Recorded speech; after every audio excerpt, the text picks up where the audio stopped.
बोले श्री कार्तिक महात्मा की जय। राधा दामोदर भगवान की जय हो। 18वां अध्याय सुनेंगे आप सब। नारद जी ने कहा, हे राजन, उन बोए हुए बीजों से धात्री, मालती और तुलसी ये तीनों वनस्पति हुई। जो ब्रह्मा की स्त्री के बीज से उत्पन्न हुई वह धात्री कही गई, और जो लक्ष्मी के दिए बीजों से उत्पन्न हुई वह मालती कही गई, और जो गौरी के बीजों से उत्पन्न हुई वह तुलसी महारानी कहलाई। ये तीनों क्रम से रजोगुण, तमोगुण, सतोगुण के रूप में हुई। हे राजन, तब स्त्री के रूप में जो वनस्पति है उन्हें वृंदा के रूप को अतिशय विलास युक्त देख विष्णु शीघ्र ही उठ काम में आसक्त है चित्त जिनका, ऐसे विष्णु से प्रीति से देखी गई वह तुलसी और धात्री भी विष्णु ही को देखने लगी। जो बीज पहले लक्ष्मी से ईर्ष्या सहित दिया गया, उस बीज से उत्पन्न स्त्री विष्णु में ईर्ष्या करने लगी। इस कारण अति निंदित हो वह बर्बरी इस नाम को प्राप्त हुई, और धात्री तथा तुलसी उनमें प्रीति करने से उनकी प्रीति बढ़ाने वाली हुई। उसके बाद भूल गया है दुख जिनको, ऐसे सब देवताओं ने नमस्कार किए गए। विष्णु प्रसन्न हो उन दोनों समेत वैकुंठ भवन को गए। इससे कार्तिक के उद्यापन के समय तुलसी मूल के निकट विष्णु की पूजा की जाती है, और वह विष्णु की प्रीति बढ़ाने वाली कही गई। जिसके घर में तुलसी वन स्थित रहे उसका घर तीर्थ रूप है, वहां यम के दूत नहीं जाते। सब पापों के दूर करने वाले और कामना के पूर्ण करने वाले पवित्र तुलसी के वन को जो पुरुष लगाते हैं वे श्रेष्ठ मनुष्य यमराज का दर्शन नहीं करते।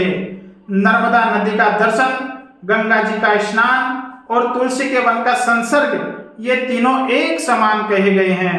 लगाने से, पालने से, सींचने से, दर्शन मात्र से, स्पर्श से तुलसी वाणी, मन और काया से इकट्ठे किए हुए पापों को जला देती है। जो पुरुष तुलसी की मंजरी से भगवान विष्णु और शिव इनका पूजन करता है वह गर्भ रूप में नहीं आता, निसंदेह मुक्ति को प्राप्त करने वाला होता है।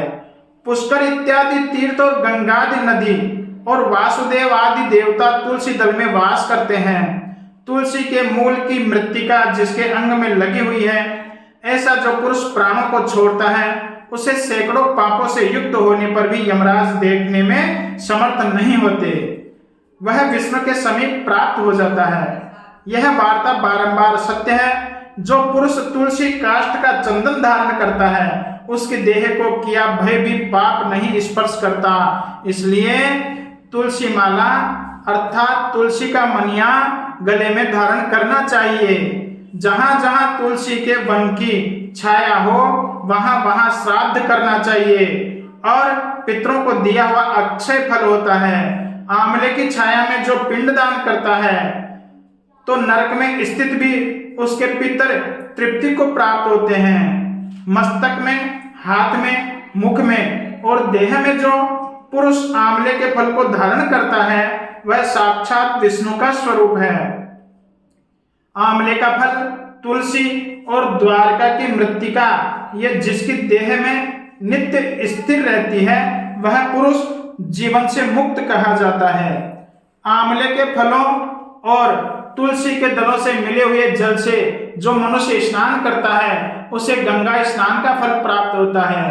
जो मनुष्य आंवले के पत्तों या फलों से देवताओं का पूजन करता है वह सुवर्ण, मणि और मोतियों के समूह से जो पूजन है उसके फल को प्राप्त होता है। तीर्थ, मुनीश्वर और देवता कार्तिक में तुला राशि के सूर्य होने के समय सदा धात्री का आश्रय लेकर स्थित रहते हैं। जो मनुष्य द्वादशी को तुलसी दल का तथा कार्तिक में धात्री फल का छेदन करे वह अति निंदित नरक को प्राप्त होता है। जो कार्तिक के महीने में आंवले के वृक्ष के नीचे बैठकर अन्न का भोजन कर उसको अन्न के संसर्ग से उत्पन्न हुआ 1 वर्ष पर्यंत का पाप नाश को प्राप्त होता है। जो कार्तिक के महीने में आंवले के वृक्ष के नीचे विष्णु का पूजन करता है उसको सब क्षेत्रों में जो विष्णु के पूजन का फल है वह सदा प्राप्त होता है। धात्री और तुलसी के महात्म्य को चतुर्भुज ब्रह्मा जी भी कहने को सामर्थ्य नहीं है। धात्री और तुलसी की उत्पत्ति के कारण जो मनुष्य भक्ति से सुनता है या सुनाता है वह पाप रहित हो अपने पुरुषों समेत उत्तम विमान में बैठकर स्वर्ग को जाता है। बोलिए सच्चिदानंद भगवान की जय। श्री तुलसी महारानी की जय हो।